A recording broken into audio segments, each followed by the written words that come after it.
Okie dokie. We're going to continue the story we started with Minamoto no Yorimitsu, Raiko. The last time, Raiko was tasked with infiltrating a stronghold in Kyoto and confronting the demon Shutendoji. Today, we're going to learn about his showdown with the fearsome Nu, a monstrous creature that threatened the very heart of the imperial palace. In the summer of 1153, Kyoto was engulfed in a profound sense of dread. Emperor Kono, a figure of great reverence, was stricken by unrelenting nightmares that plagued him every night. His health deteriorated rapidly, and despite the best efforts of the palace physicians and the most fervent prayers, his condition showed no signs of improvement. The source of his ailment was attributed to a malevolent spirit that was believed to be visiting the palace in the early hours of the morning.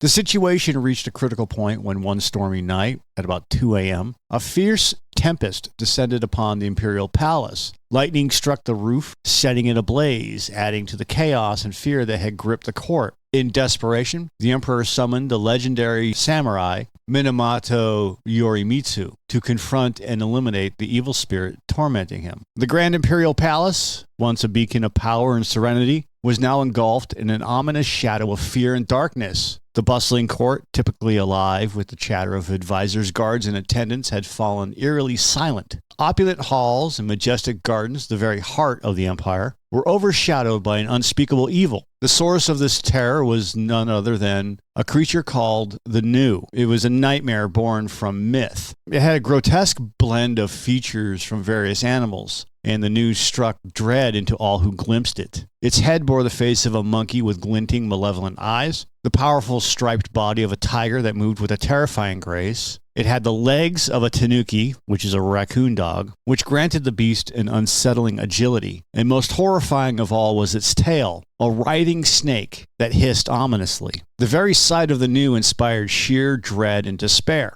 The Nu was no ordinary beast. It was a harbinger of calamity. Legends spoke of the Nu's ability to bring misfortune, and this time it had chosen the emperor as its target. Within the palace walls, the emperor himself had fallen gravely ill. His vitality had been sapped by a mysterious ailment. The finest physicians and healers in the land could do nothing to alleviate his suffering. Whispers among the courtiers hinted at a supernatural cause, a curse brought on by the presence of the Nu. As the days went by, the weight of the emperor's illness grew unbearable. The court spiraled into fear and confusion. Great leaders and advisors found themselves helpless, unable to confront an enemy they couldn't see or understand, and it was a hopeless situation. The need for a hero had never been more urgent. The air was thick with tension, broken only by hushed conversations and the occasional cry from the emperor's chambers. Something had to be done quickly, for the empire's very foundation seemed to be crumbling under the Nu's torment. The court needed someone who could help to end their suffering and rid them of this menacing beast. As the night approached,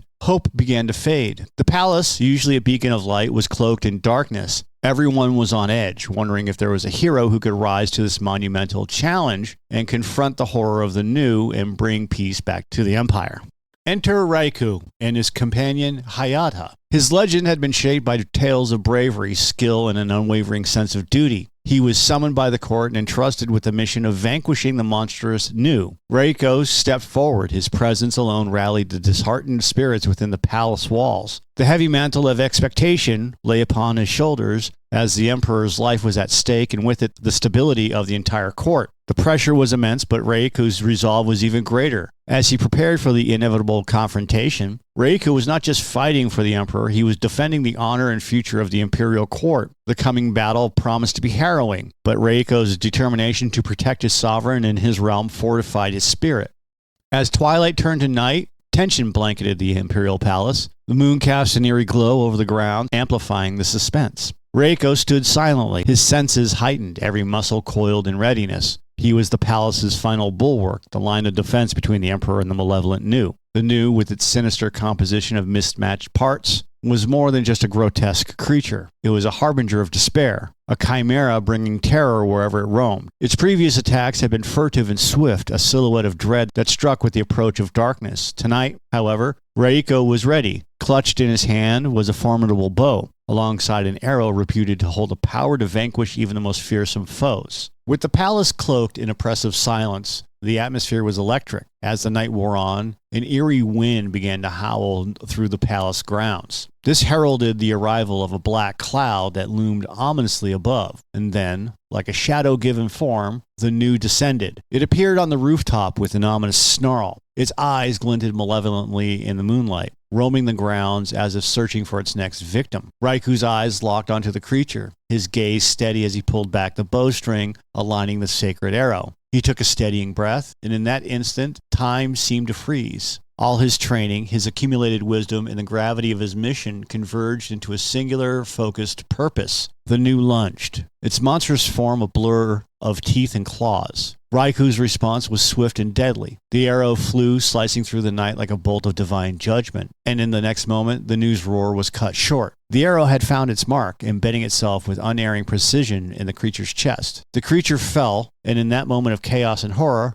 Hayata, Raiku's companion, leaped upon the fallen beast, delivering the final blow, which ended its life. There was a noticeable shift in the air as the beast crumpled. A haunting silence preceded its final breath. Darkness retreated, and the air seemed to lose its suffocating weight. The once imperiled palace was now a place of eerie calm, the persistent unease dissipating like morning mist under the sun's first rays. Raiko approached the fallen Nu, his steps measured. The creature's demise was a testament to his unwavering heroism and the power of a single well-aimed arrow. The peril that had besieged the imperial palace was lifted, and in its place, tranquility reigned once more. As Raiko stood over the vanquished chimera, he embodied the valor and resolve that future generations would come to revere. Finally, as the first light of dawn began to sketch the horizon, Raiko knew that his victory was more than a personal triumph. The emperor's illness lifted immediately, as if a great weight had been removed from his soul. In gratitude for their heroic deeds, Emperor Kono rewarded Yorimitsu and Hayata with the legendary katana Shishishio. But the story doesn't end with Raiko's heroic deed. After the climactic battle where Raiko's arrow found its mark, the Nu's body was discovered. It was a chilling sight. The twisted remains of the creature with its monkey head, tiger's body, tanuki's legs, and snake's tail. The court, initially relieved, soon decided that such a sinister being needed a proper place of rest to ensure it didn't haunt the living. Raiko and his men carried the Nu's body to the shores of Shizuka. There,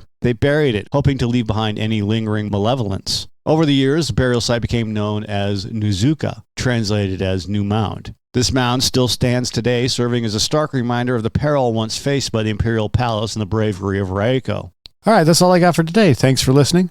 If you like it, hit that subscribe button for us. If you don't like it, that's okay too. Other than that, have a great day.